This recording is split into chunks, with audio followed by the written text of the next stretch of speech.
Vous pouvez l'emmener dans les restaurants les plus chers. Vous pouvez la couvrir de fleurs, de bijoux et l'emmener vers des stations balnéaires tropicales. Mais une phrase parfaitement synchronisée fera plus pour son attirance que tous vos cadeaux combinés sur une année entière.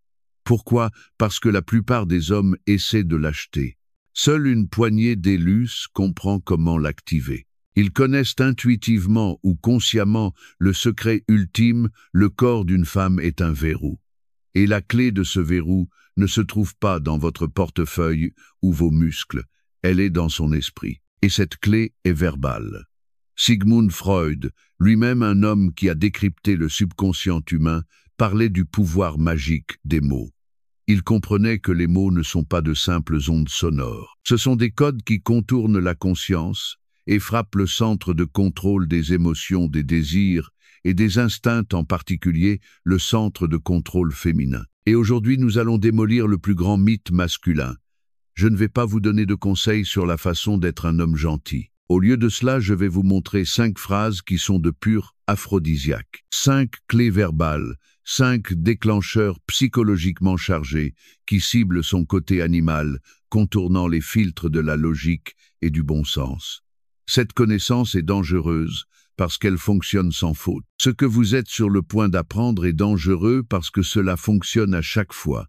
Mais je suis prêt à le partager. Avant d'explorer les aspects mystérieux de la psychologie et du comportement humain selon Jung, je vous invite à vous abonner à la chaîne si ce n'est pas encore fait. Chaque vidéo ici n'est pas seulement une source d'information, mais un véritable voyage vers la découverte de soi pour apprendre à reconnaître son ombre intérieure et développer une compréhension profonde de soi-même. Si vous trouvez ce sujet utile, commentez-en. Si vous ne ressentez pas encore de connexion, appuyez simplement sur 0. Chaque retour est une source de motivation pour continuer à vous offrir des contenus profonds afin de vous aider à mieux vous comprendre. Commençons. Première partie, phrase numéro 1. J'adore la façon dont tu fais ça. Le déclencheur d'unicité est la première et peut être la plus subtile des phrases déclencheurs. Une phrase qui vous séparera instantanément de la foule des 99% des hommes. Elle sonne comme ceci: j'adore la façon dont tu fais ça. Et le mot-clé ici est façon. Alors, où est la magie? Cela change complètement le plan de la validation. Une grande majorité des hommes, lorsqu'ils veulent faire un compliment, louent le résultat ou l'objet. Tu es belle. Ce dîner est délicieux. Tu es une bonne conductrice. C'est générique, prévisible et manque presque toujours son but parce qu'une belle femme l'a entendu 1000 fois. Son cerveau a développé un filtre anti-spam pour cela il y a longtemps. La phrase « J'adore la façon dont tu fais ça » brise ce filtre. Elle déplace l'attention de l'objet vers le processus, vers son style unique, vers sa signature personnelle. Vous ne complimentez pas son apparence, mais son expression, non pas le repas, mais la passion avec laquelle elle le cuisine. Non pas sa danse, mais la façon dont elle ferme les yeux lorsqu'elle sent la musique. Ceci lui montre une chose cruciale. Vous êtes observateur. Vous ne faites pas que la regarder, vous la voyez. C'est une distinction qui change la donne. C'est une chose de dire « tu es superbe dans cette robe ». C'en est une toute autre de dire « j'adore la façon dont tu portes cette robe ». Avec une telle confiance et un peu d'audace, c'est désarmant. L'impact psychologique de ceci frappe comme la balle d'un sniper. La pensée s'ancre instantanément dans son cerveau, il voit quelque chose en moi que les autres ne voient pas. Il valorise mon essence, pas seulement ma couverture. Pour lui, je ne suis pas comme les autres. C'est un coup direct sur le besoin le plus profond d'une femme, être unique pour son homme. Carl Jung a introduit le concept de la persona. C'est notre masque social, l'image que nous présentons au monde. Quand un homme dit « tu es belle », il parle à sa persona.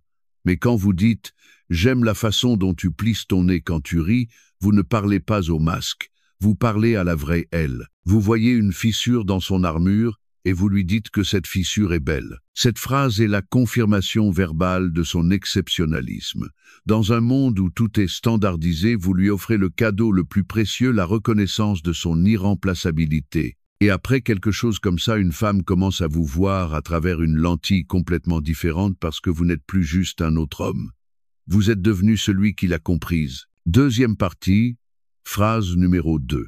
Je suis différente avec toi. Le déclencheur d'influence, la deuxième phrase, est une arme nucléaire pour son ego. Elle semble simple, mais son effet est colossal.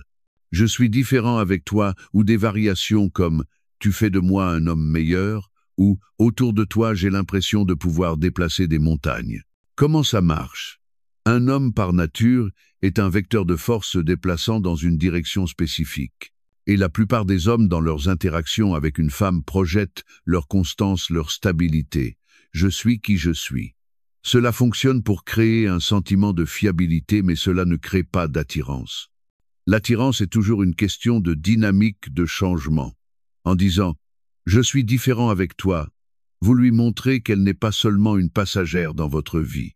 Elle est un catalyseur, une force puissante qui influence votre vecteur. Vous admettez que sa présence change votre essence, même débloquant des facettes de vous-même dont vous ignoriez peut être l'existence. Vous devenez plus fort, plus audacieux, plus profond, tout cela grâce à elle. L'effet psychologique de cette phrase frappe au cœur de l'un des besoins féminins les plus sacrés, être une muse. N'être pas seulement un bel accessoire pour un homme, mais être celle qui l'inspire et le change. Elle n'entend pas seulement un compliment. Elle entend « tu as une influence sur moi ». Ton énergie féminine est si puissante qu'elle change mon noyau masculin. Dans la psychologie jungienne, il y a le concept de l'anima, le côté féminin inconscient de la psyché d'un homme. Lorsque vous dites à une femme « je suis différent avec toi », vous lui dites essentiellement « tu résonnes si parfaitement avec mon anima, ma femme intérieure, que tu éveilles la totalité de moi me rendant complet ». C'est le niveau le plus profond de reconnaissance de sa nature féminine. Ceci envoie son ego sain en sur-régime. Elle comprend que son influence sur vous n'est pas de la manipulation, mais un processus naturel. Elle n'est pas en train de vous réparer. Elle est en train de vous libérer.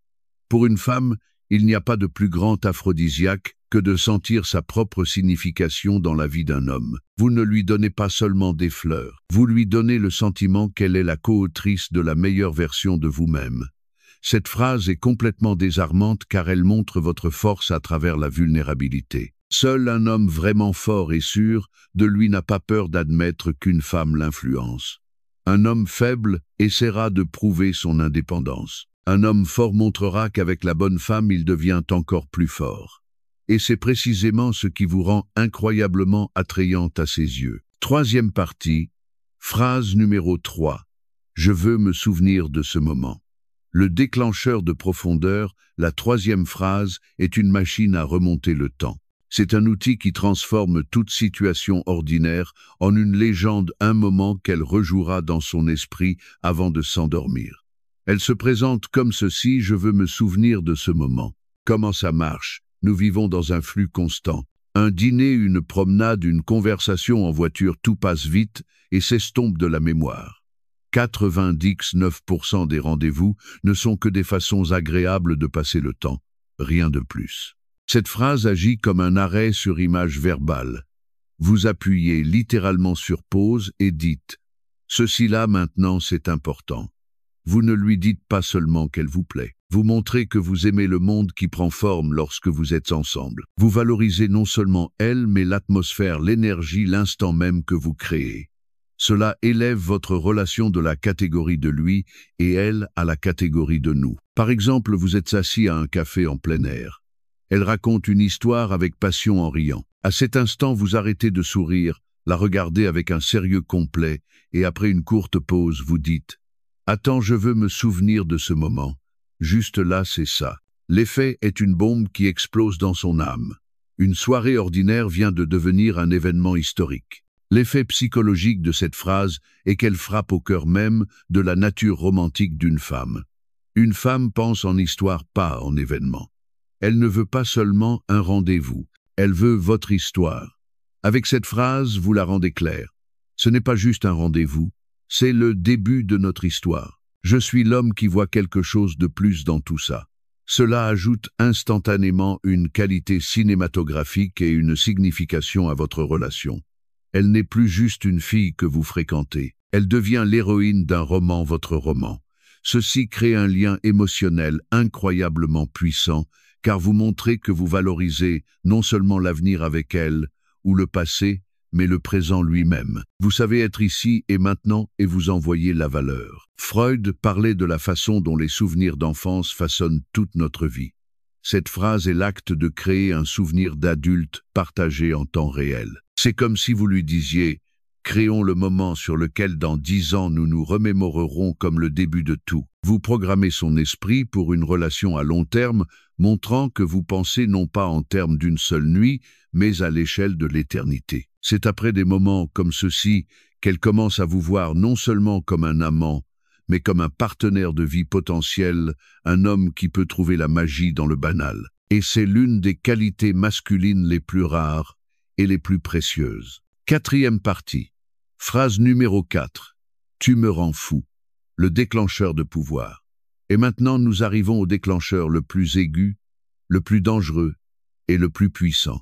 Cette phrase est purement subconsciente. C'est la clé qui déverrouille sa nature féminine primaire. Elle se présente comme ceci, tu me rends fou. Comment ça marche? En surface, ce n'est qu'un compliment passionné. Mais sa puissance n'est pas dans les mots eux-mêmes, mais dans ce qu'ils impliquent. Avec cette phrase, vous admettez volontairement et complètement une perte de contrôle. Vous, l'homme qui par nature est censé être logique, rationnel. Et en contrôle, vous déclarez que son influence sur vous est si totale que votre raison bat en retraite face au désir animal. Ceci ne doit pas être dit d'une voix douce, mais avec un léger râle au sommet de la passion lorsque vous êtes déjà proche. Lorsque vous la regardez dans les yeux et dites cela, vous ne parlez pas seulement, vous vous rendez. Vous lui remettez tout le pouvoir. Vous lui dites « Mon cerveau s'est éteint. La seule chose qui parle maintenant, c'est l'instinct. Et cet instinct, c'est toi. » L'effet psychologique de cette phrase est un appel direct à ce que Freud appelait le ça-idée.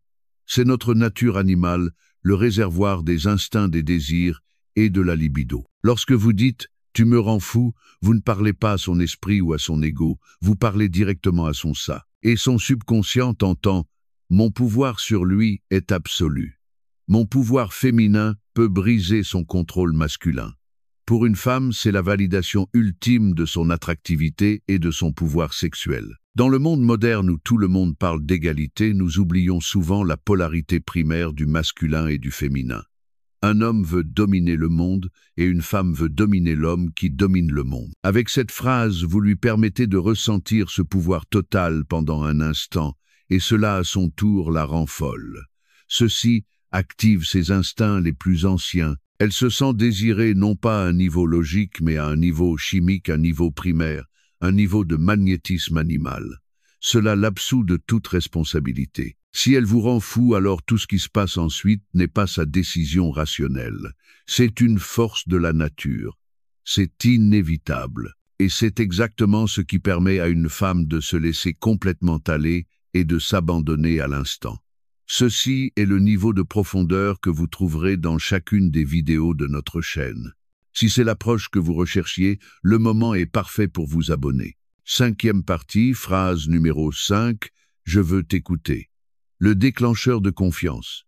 La cinquième phrase est la clé qui ouvre la porte finale, la porte derrière laquelle se trouve une confiance inconditionnelle complète. Une fois cette porte ouverte, l'intimité physique devient simplement la conséquence naturelle et inévitable. La phrase semble faussement simple. « Je veux t'écouter ». Comment ça marche? Dans un monde où tout le monde veut parler de soi, où tout le monde essaie d'impressionner, vous faites quelque chose de contre-intuitif. Vous lui offrez la chose la plus précieuse qu'une personne possède, votre attention inconditionnelle à 100%. Vous n'attendez pas seulement votre tour de parler. Vous créez un espace sûr pour qu'elle soit elle-même.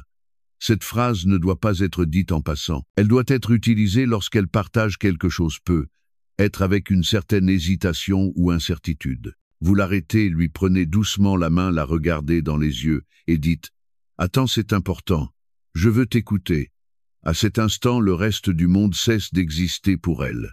Il n'y a que vous, vos yeux, et votre désir sincère de comprendre son monde intérieur. L'effet psychologique de cette phrase est qu'elle désarme complètement ses mécanismes de défense. Chaque femme, surtout une belle femme, est habituée à ce que les hommes veuillent son corps. Ils regardent sa silhouette, son visage. Ils écoutent d'une oreille attendant une chance de faire leur coup. Elle est toujours en armure, toujours sur ses gardes. Votre phrase est un signal. Je ne suis pas seulement intéressé par ta couverture. Je suis intéressé par le livre caché dessous. Tes pensées, tes peurs, tes rêves, ils comptent pour moi. Une réalisation lui traverse l'esprit. Je peux être mon vrai moi avec lui. Je ne suis pas seulement désiré. Je suis valorisé. Il voit une personne, pas un objet. Ceci crée un niveau d'intimité émotionnelle que la plupart des hommes n'atteindront jamais. Vous arrêtez d'être juste un homme pour elle et passez dans la catégorie de mon homme, quelqu'un en qui elle peut avoir confiance, quelqu'un avec qui il est sûr d'enlever la persona, ce masque social, et de révéler son vrai moi vulnérable. C'est cette confiance totale, cette nudité émotionnelle, qui mène inévitablement à la nudité physique. Parce que pour une femme, le sexe n'est pas seulement de la physiologie, c'est le summum de la confiance. Et en créant cette confiance avec votre attention sincère, vous lui donnez envie d'être aussi proche de vous que possible, non pas parce que vous l'avez persuadée, mais parce qu'avec vous, elle s'est enfin sentie chez elle. 6e partie, la plus grande erreur, calibration et contexte. Et maintenant, pour la partie bonus, mais la plus importante, car même l'arme la plus puissante se retourne contre son utilisateur entre les mains d'un amateur. Les 5 phrases que je vous ai données ne sont pas des formules magiques. Ce sont des outils. Et s'ils sont mal utilisés, ils se transformeront de magie en manipulation bon marché et glauque, et ne provoqueront que du dégoût. La plus grande erreur que font 99% des hommes est un manque de calibration et de contexte. Ils entendent une phrase cool et commencent à la répéter comme des perroquets, sans sentir l'instant, sans créer le bon contexte et surtout sans sincérité. Imaginez que vous êtes à un premier rendez-vous. Elle vous parle de son travail de comptable et vous vous penchez avec un regard ardent et dites « Tu me rends folle ». Que ressentira-t-elle de la gêne, de l'insincérité, le sentiment que vous utilisez simplement une phrase d'approche répétée? C'est un désastre. Ou vous avez été sur votre téléphone toute la soirée et soudain vous dites « Je veux t'écouter ». Elle ne vous croira pas, parce que vos actions contredisent complètement vos mots. C'est ce qu'on appelle être incongru. Et les femmes peuvent le sentir à des kilomètres. Leur intuition est un détecteur de mensonges intégrés. Souvenez-vous de 3 règles cardinales. Premièrement, le contexte. Chaque phrase a sa juste place. « Tu me rends fou » est pour le pic de la passion. « Je veux me souvenir de ce moment » est pour le pic du romantisme. « J'adore la façon dont tu fais ça » est pour un moment où vous êtes véritablement impressionné par ses actions. Ne mélangez pas les scènes. Deuxièmement, la sincérité. Vous devez réellement ressentir ce que vous dites. Si vous n'êtes pas fasciné par la façon dont elle fait quelque chose, restez silencieux. Si vous ne sentez pas qu'elle fait de vous une meilleure personne, ne le dites pas. Un faux compliment est pire qu'une insulte. Une femme vous pardonnera d'être maladroit, mais elle ne vous pardonnera jamais d'être trompeur. Et troisièmement, le non-verbal. Vos mots ne représentent que 7% de la communication. Le reste est votre voix, votre contact visuel, votre langage corporel. Lorsque vous dites « je veux t'écouter », vous devez ranger votre téléphone, tourner tout votre corps vers elle et la regarder dans les yeux. Lorsque vous dites « tu me rends fou », il doit y avoir du feu dans votre voix, pas de l'ennui. Ces phrases ne sont pas destinées à obtenir une femme. Elles sont destinées à la faire se sentir unique, influente, aimée et désirée. Si votre motif est de donner et non de prendre, elle le sentira. Et alors ces mots deviendront vraiment magiques. Sinon, ils ne seront qu'une collection de sons. Votre langage est la clé de son subconscient. Alors quel est le résultat final? Nous n'avons pas seulement appris 5 phrases astucieuses. Nous avons reçu 5 clés pour 5 pièces différentes de son âme. J'adore la façon dont tu fais ça, ouvre la pièce de son unicité, où elle veut être non seulement belle, mais irremplaçable. Je suis différent avec toi, ouvre la salle du trône de son influence, où elle veut être une muse, pas un accessoire. Je veux me souvenir de ce moment, ouvre la bibliothèque de sa mémoire, où elle rêve de devenir l'héroïne de votre histoire partagée. Tu me rends fou, descend dans le sous-sol même de ses instincts, où elle aspire à sentir son pouvoir féminin primaire. Et je veux t'écouter, déverrouille son sanctuaire intérieur, son sein des seins, la pièce de sa confiance absolue. Mais si vous regardez encore plus profondément, toutes ces clés sont unies par un principe maître. C'est le passage de la position masculine de juge à la position de témoin. Un juge regarde une femme comme un objet belle, pas belle, intelligente, stupide, approprié, inapproprié. Il rend un verdict. Un témoin, cependant, la voit comme un processus, un phénomène. Il ne juge pas, il observe. Il voit non seulement son sourire, mais comment elle sourit. Non seulement son intelligence, mais comment son esprit fonctionne. Et c'est cette attention totale et engagée qui est la forme de valeur la plus élevée qu'un homme puisse donner à une femme. Comme l'a dit Carl Jung, notre tâche principale est de nous connecter non pas avec la persona d'une personne, son masque social, mais avec son vrai moi. La plupart des hommes passent leur vie à interagir avec les masques des femmes, à complimenter le masque, à essayer de plaire au masque. Et puis, ils se demandent pourquoi il n'y a pas de véritable intimité. Ces phrases, si elles sont prononcées avec sincérité au bon moment, vous permettent de percer cette armure. C'est comme si vous lui disiez « Je te vois, pas ton rôle, pas ton image, mais la vraie toi ». Et j'adore ça. Pour une femme qui doit porter ce masque tous les jours, entendre quelque chose comme ça, c'est comme enlever des chaussures serrées après une longue journée. C'est un soulagement, c'est le bonheur. C'est la liberté d'être elle-même. Et la personne qui lui donne cette liberté devient automatiquement irremplaçable pour elle. Arrêtez de penser qu'une femme peut être conquise par des actions seules. C'est une demi-vérité. Une action sans les mots justes est un film muet, beau mais plat. Le cerveau d'une femme est câblé de telle manière que le centre de la parole et le centre émotionnel, le système limbique sont beaucoup plus interconnectés que chez les hommes. Pour elle, vos mots ne sont pas seulement de l'information, ce sont des injections directes d'émotions. Votre langage est votre outil principal. En le maîtrisant, vous n'aurez pas à convaincre une femme. Vous créerez un état interne, un champ hormonal et émotionnel en elle où elle désirera elle-même passionnément être avec vous. Merci d'avoir regardé cette vidéo jusqu'à la fin. Comment vous sentez-vous après cette exploration d'aujourd'hui? Qu'est-ce qui vous a le plus inspiré ou marqué? N'hésitez pas à partager vos impressions dans les commentaires afin que nous puissions connaître vos réflexions. Et si cette vidéo vous a offert une nouvelle perspective sur vous-même ou sur la psychologie humaine, n'oubliez pas de laisser un like et de vous abonner à la chaîne pour ne manquer aucune des prochaines explorations. Chaque soutien, chaque retour est une véritable source de motivation pour continuer à vous proposer des contenus profonds fidèles à l'esprit de Carl Jung afin de vous aider à mieux vous comprendre pas à pas. Merci et à très bientôt dans la prochaine vidéo.